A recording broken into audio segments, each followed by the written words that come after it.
Hi everybody. We're going to talk about mailers today. Mailers. So most of these are bubble, but we're just going to kind of go over all of them. So the one that you most commonly get, most likely, is going to be an Amazon mailer.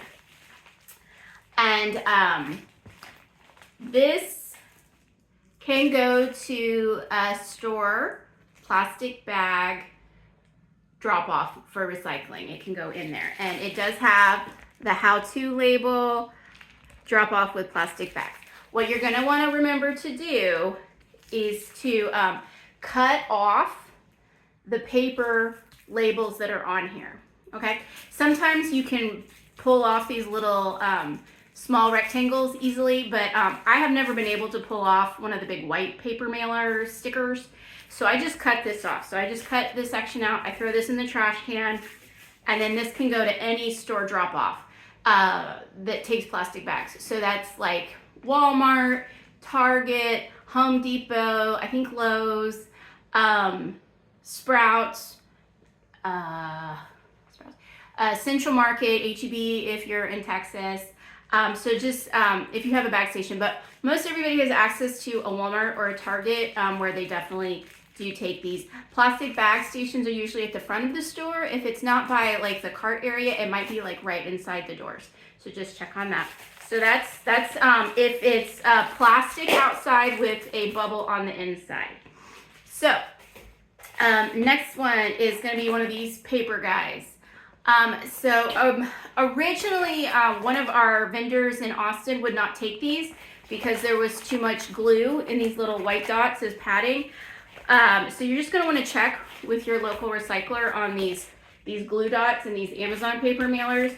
But it's claiming on this how-to label that it's like a paper bag. So just check locally with this. If it is a paper bag, and is allowed in your recycling carts, it would go in single stream recycling. All right, another more common mailer is this. It's got the paper outside with the plastic on the inside. Now, I have never been able to successfully separate these things. See, I mean, it's just two together. So this whole thing's gonna go in the trash can if you can't reuse it. Now, if you have enough time and you want to make the effort, you might want to if you might want to ask in any of your local groups like Buy Nothing or Craigslist or just whatever, if there's any small businesses that would like to reuse these to mail out their items. It's a small chance that's not been successful in my neighborhood, but that just might mean that we don't have that type of small business. So we have a lot of bakers and food small businesses in my neighborhood. Okay, so again, the paper ones with the plastic, that's gonna go in the trash. Now, you can try and reuse some of this stuff if you're moving. Like, you could use them to pad between plates, or you can put like a breakable in here, but at some point these are gonna need to be disposed of, so that's kind of also what we're talking about here. Now, I have not gotten many of these, but when I have, it's been prescriptions. But it's a plastic bag where they actually screened the address label on. So I've ripped this to pieces so that my address isn't on here in demonstrations. I mean, you can just, everything rips, right? And it's just a single plastic bag. According to the American Plastic Council, if you can poke your finger through this, it can be recycled.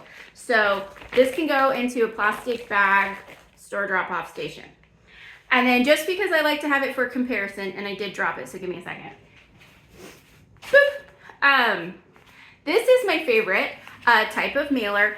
I can't even remember what this came in at this point, but I have it open for demonstration. So this is recycled paper as the padding in recycled paper, and like this is Jiffy padded mailer, 100% recycled paper, recyclable with mixed paper, cushioned mailer. So this is my favorite. It is, it's so padded. So I feel like whatever you put in here is going to be safer. Now, it's quite feasible that this costs more. Virgin plastic is usually cheaper. But this is going to be your most recyclable option if you don't rip it open where the little bits can come out. Again, I have this ripped open for demonstration purposes when I do tabling and demonstrations. If I was to get rid of this, I would put it in my compost cart. I have curbside composting in Austin, and I would put it in there because of the little bits. I wouldn't want the little bits to go all over everything in the single stream storing. So that's that. So that's mailers today, guys. I hope that is helpful for you all. And let me know if you have any questions. Have a good day.